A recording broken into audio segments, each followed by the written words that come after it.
민주당은 8월 18일 전당대회를 앞두고 오늘까지 후보 등록을 받고 있습니다. 예, 어제 민주당 최고위원 출마 선언한 민영배 더불어민주당 의원과 이야기 좀 나눠보도록 하겠습니다. 전화로 연결되어 있습니다. 의원님 안녕하세요. 네, 안녕하세요. 반갑습니다. 예, 반갑습니다. 의원님. 어제 최고위원 후보로 출마를 선언하셨는데 이 최고위원으로 선언이 아니고 출마 보고를 드렸습니다. 예. 그렇습니까? 예. 이 출마하신 이유가 뭔지 제가 좀 질문을 좀 들어보겠습니다. 왜 출마하셨어요?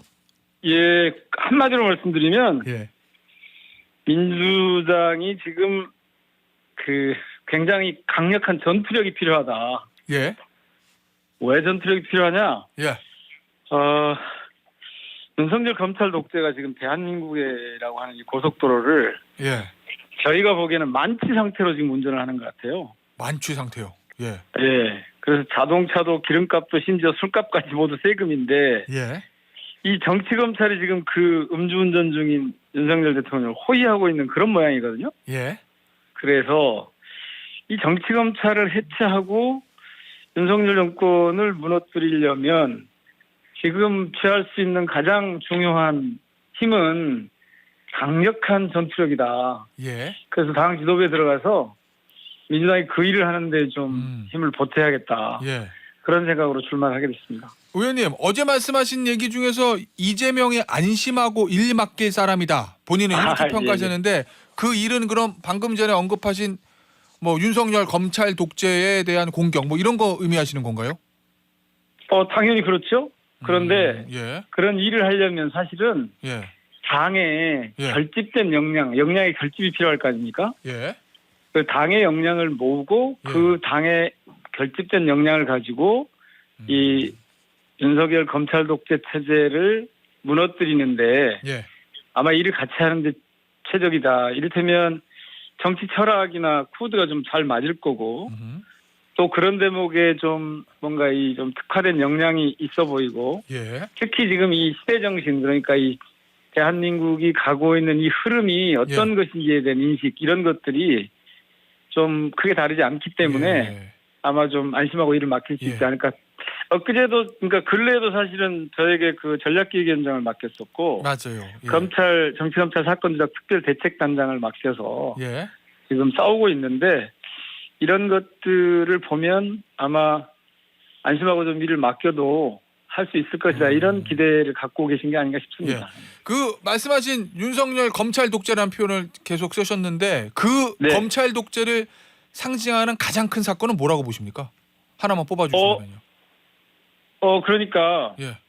계속해서 지금 거부권을 행사하고 있잖아요. 아, 예. 엊그제도 그 최상병 특검법에 최상병 특검에 대해서 거부권을 세상에 해외에서 전자결제를 했다는 거 아닙니까? 예. 이런 걸 보면은 왜 이렇게 했냐. 아하. 특별검사 그러니까 검찰이나 경찰이 제대로 이걸 해내지 못하니까 예. 이제 저희들이 특검을 통해서 이 진실을 밝히려고 하는 거 아닙니까? 네. 이런 것을 막잖아요. 이것뿐만 아니라 사실은 정권 초기부터 온갖 곳에 당신의 그 검찰에 함께했던 호흡 맞췄던 이런 분들로 쫙 깔아서 예. 이게 어느 곳 한 곳을 봐도 지금 제대로 돌아가질 않아요. 예. 그런 상황에서는 이게 정치검찰이 주도하는 사실은 이 탄생 때부터 그랬었죠. 검찰 쿠데타라고 해야 될 만한 그런 상황이었는데 예. 그런 것부터 시작해서 지금까지 쭉 이 정치검찰에 제가 조금 전에 호의를 받고 있다고 했지 않습니까? 예. 이 그런 것들이 그 명징한 표징이죠. 알겠습니다. 정치 행태 자체가 예.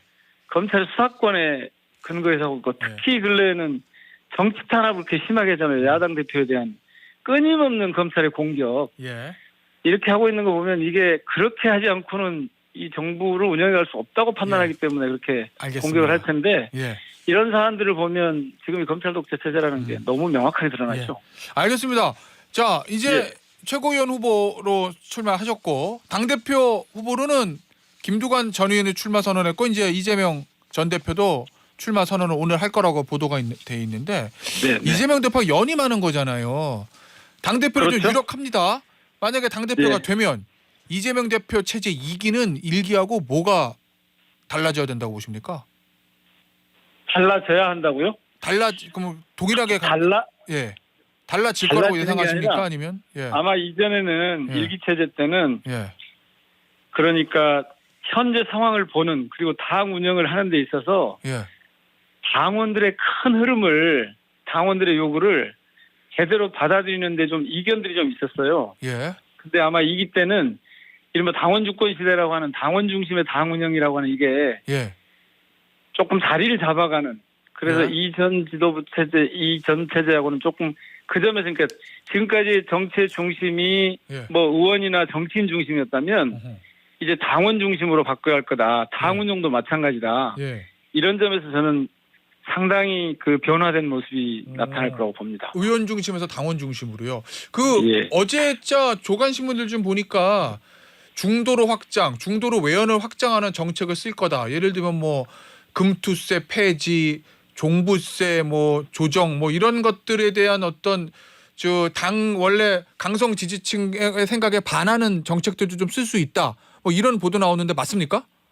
그 제가 근래 정책기획위원장을 전략기획위원장을 지금은 선거 중이라 그만뒀기 때문에요. 예. 그 방향까지는 정확하게 알 수 없는데 오늘 아마 예.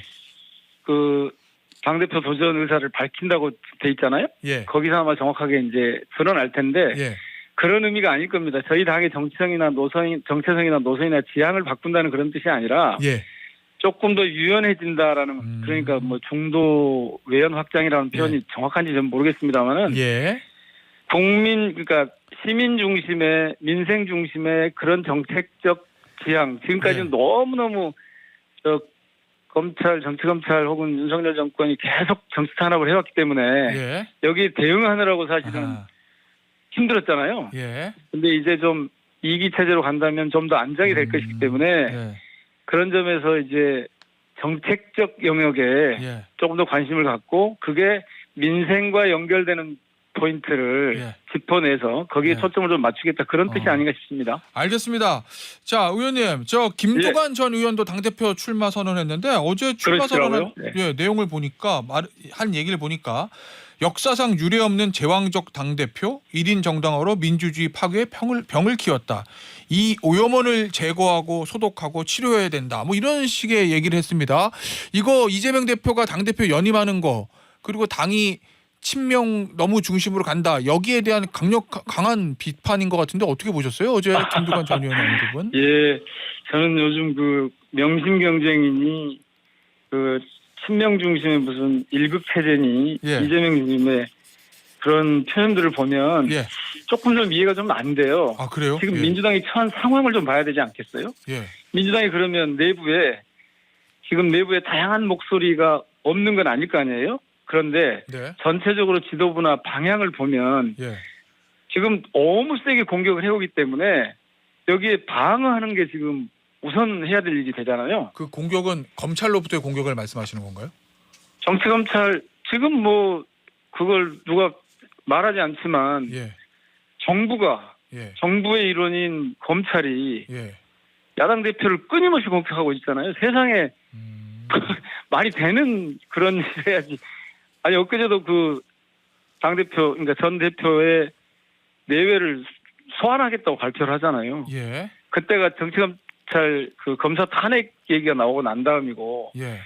이런 것들을 보면 이게 좀 상식적이지 않거든요. 자, 이런 체제에서 예. 당 내에서 굉장히 다양한 의견이 정책적으로는 있을 수 있지만 정치적으로 이런 다양한 의견들이 나와서 이게 다양성이 아니라 어떤 분열이나 갈등으로 당이 치닫게 되면 그거는 정당 체제가 무너지는 거죠. 지금은 저 공격에 대해서 적절하게 대응할 수 있는 단일 대우를 제대로 갖춰야 되는 거고 네. 그런 점에서 보면 무슨 명심 경쟁이니 일극 체제니 이런 말 자체가 저는 예. 엉뚱한 진단을 하고 있다고 봐요. 지금 상황에 맞는 예. 당의 이 스탠스를 잡아야 되는데 예. 그거를 평시하고 똑같이 지금은 전시 아닙니까? 예. 이상한 상황인데 이런 상황에서 평시하고 똑같이 여유 있게 느긋하게 가자. 저는 거기에 동의하지 않습니다. 알겠습니다. 의원님, 어제 이제 예. JTBC 단독 보도 그리고 오늘 동아일보 단독 보도를 보셨을 건데 거기 보면 이 임성근 전 사단장 구명 관련 의혹 이 녹취록이 공개가 됐습니다. 관련 진술도 보도가 됐고요. 그러네요. 도이치모터스의 예. 그 이 조포라고 하는 이분이 물론 이 도이치모터스 주가 조작 사건의 공범의 이모 씨 본인은 예. 구명 운동을 한 적도 없고 임성근 전 사단장 알지도 못한다고 얘기는 했다고 합니다만 어쨌든 녹취록에는 VIP에게 임성근 분명하게 전 사단장 나타났죠. 예. 구명 저도 운동하는 그거 봤습니다. 내용이 이제 보도는 됐거든요. 네. 여기서 이 VIP는 누구라고 보십니까? 그거는 대통령 내외 아닐까요? 김건희 여사와 대통령을 가리키고 있는 것 같은데요. 그러니까 경로가 예. 김건희 여사를 통해서 대통령으로 전달된다는 차원에서 예. 1차적으로는 김건희 여사일 수 있는데 궁극적으로는 대통령일 것 같은데요. 일단은 뭐 저 민영배 의원의 추측이신 거고. 자, 그러면 이 네. 부분에 대해서 이제 민주당은 어떻게 대응을 하고 공세를 할 생각을 가지고 계신 거예요? 그래서 이 대목에 대해서는 예. 특검이 불가피한 거고요. 예. 또 특검이 당장 그 법률적으로 이제 대통령 거부권 행사 이런 게 있기 때문에 네. 그게 좀 어렵다면 예. 이 국정조사나 그러니까 국회가 할 수 있는 수단, 즉 조사 같은 건 조사나 청문회 같은 걸 통해서 예. 이 문제를 풀어갈 수밖에 없을 것 같은데요, 당장. 이 거부권 이후에 민주당이 재의결 시점을 최대한 뭐 미룰 거다. 뭐 요런 저 일부의 관측도 있던데 어떻습니까? 재의결 시점을 일부러 미루는 게 아니라 예. 국회 일정이 그렇게 될 것 같은데요. 아, 그래요? 이제 예. 앞으로 이제 10일, 15일 이렇게 이제 가는 기관이 있을 텐데 예. 그 기간을 두고 적절한 시점을 찾을 텐데 어차피 저희 당이 어쨌든 국회에서는 주도권을 갖고 있기 때문에 예. 그 적정 시점을 찾을 것 같습니다. 근데 뭐 예. 마냥 미룰까요? 이건 이제 그 적절한 포인트가 있을 텐데 7월 19일 같은 게 이제 보통 얘기되는 시점 아닙니까? 예. 그래서 예. 그 언제쯤으로 가지 않을까 싶긴 예. 합니다. 그러나 이제 제가 당 지도부에 지금 속해 있지 않기 때문에 예. 구체적으로 어떤 전략을 갖고 있는지는 정확하게 모르겠습니다. 알겠습니다. 의원님 마지막 예. 질문이에요. 이 저 예. 윤석열 대통령 탄핵 관련 청문회 여기서 김건희 여사하고 어머님인 최은순 씨 증인으로 채택을 했는데 만약에 출석하지 않으면 그럼 어떻게 하실 계획이십니까? 국회법의 규정대로 해야겠죠? 그 말씀은 동행명령이 있을 수도 있고 예. 이 출석하도록 요구하는 그런 과정들이 있을 수 있겠죠? 예. 그거는 그런데 대통령 부인이라고 해서 예. 혹은 대통령의 가족이라고 해서 네. 법 적용이 달라져서는 안 되고 국회가 갖고 있는 권능과 네. 방법대로 적용하는 것이 저는 맞다고 봅니다. 알겠습니다. 오늘 인터뷰 여기서 마무리하도록 하겠습니다. 더불어민주당 민영배 의원이었습니다. 의원님 감사합니다. 고맙습니다.